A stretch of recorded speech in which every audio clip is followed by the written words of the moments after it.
れはゴン。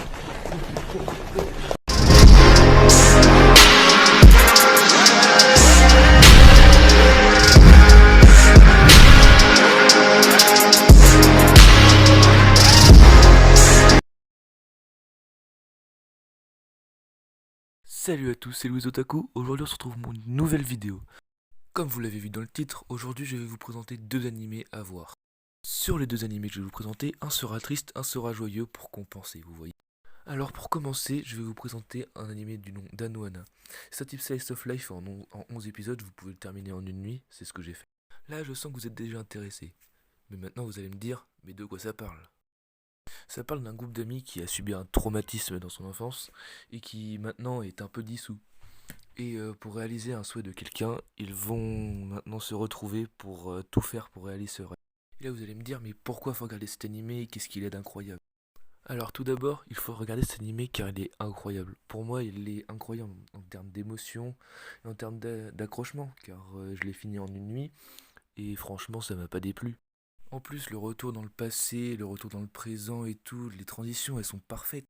On s'attache aux personnages comme si c'était des personnages dans la vraie vie, c'est incroyablement fait, je trouve. Pour vous dire, j'ai jamais été aussi ému de ma vie en regardant un animé de seulement 11 épisodes. Bien sûr, je sais que ce style ne va pas plaire à tout le monde, parce que moi je suis émotif, on va dire. Mais il y en a, ils préfèrent les shonen, les trucs comme ça, les bastons, trucs comme ça. Mais là, je peux vous dire, désolé, mais il n'y en aura pas. Du coup, pour un peu mieux vous présenter l'animé, parce que je voulais les passer un peu vite fait, comme je vous l'ai dit, c'est un groupe d'amis qui se retrouvent après plusieurs années sans se parler limite, qui veulent réaliser le rêve d'une de leurs amies. Et puis bien sûr, ceux qui aiment les histoires d'amour, il y en a beaucoup dans cet anime.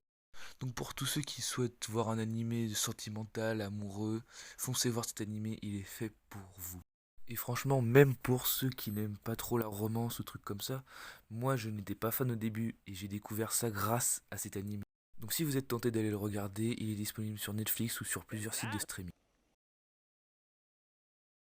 Le deuxième animé que je vais vous présenter s'appelle Belzebub.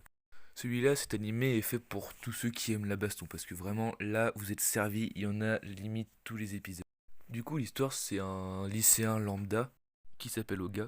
Bah lambda, pas trop, parce qu'en fait il est un peu trop fort pour son âge. Du coup il démonte tout le monde à la baston, voilà c'est tout.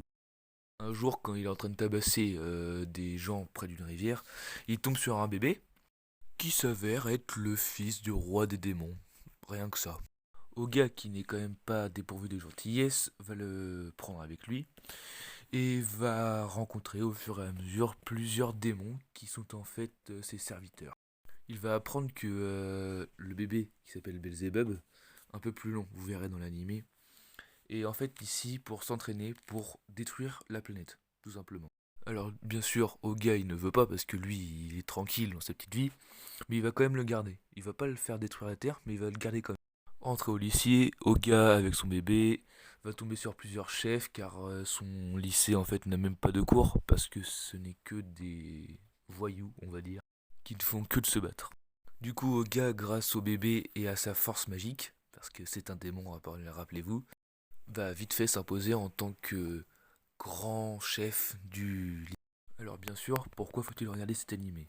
Pour moi, cet animé est fait pour se détendre. Quand tu n'as rien à regarder, il est bien, même s'il dure un peu plus de 120 épisodes, si je me trompe pas. Ensuite, c'est un animé à caractère humoristique. Donc bien sûr, il y a même dans les bastons, c'est bourré de blagues. Puis personnellement, j'aime bien le personnage principal parce que, je sais pas si vous connaissez Blue Exorcist, mais je trouve que le personnage principal dans Blue Exorcist et Oga dans Belzebub se ressemblent vraiment beaucoup, je trouve. Et puis ce que je trouve aussi très marrant, c'est que les personnages s'en foutent totalement que des démons viennent les attaquer, alors qu'ils n'y croient pas du tout. Ils se rendent même pas compte, je crois, que ce soit des démons qui viennent les attaquer. Bon, du coup, pour la suite du synopsis, Oga et le bébé Belzebub vont partir un peu à l'aventure. Oga, il va devenir encore plus fort, donc du coup, il va devoir s'entraîner pour contenir le pouvoir du bébé, car c'est quand même le prince des démons quand même. Et donc sur ça s'enchaînent de nombreuses batailles qui peut-être ne seront pas ouf pour tout le monde, mais que moi je trouve bien, car elles sont drôles quoi. Et puis je trouve les personnages attachants, parce qu'au début on pense que ce sont tous des voyous, des racailles, tout ce que vous voulez. Mais en fait à la fin on comprend que bah, on les aime bien quoi, on commence à les apprécier. Et c'est ça qui fait toute la beauté de Belzebub. Donc franchement, si vous cherchez un animé comique, un peu shonen, un peu bagarre, baston, il est parfait pour vous. En plus, pour les fans, il y a un peu de romance, on va pas se le cacher. Bon bref, personnellement, moi j'ai kiffé cet animé, si vous allez le regarder, j'espère que vous kifferez autant que moi. Sur ce les petits gars, j'espère que cette vidéo vous aura plu et que vous en demanderez d'autres. Dans les commentaires bien sûr, n'hésitez pas. N'hésitez pas à lâcher un petit like non plus. Moi un jour je serai le roi des pirates.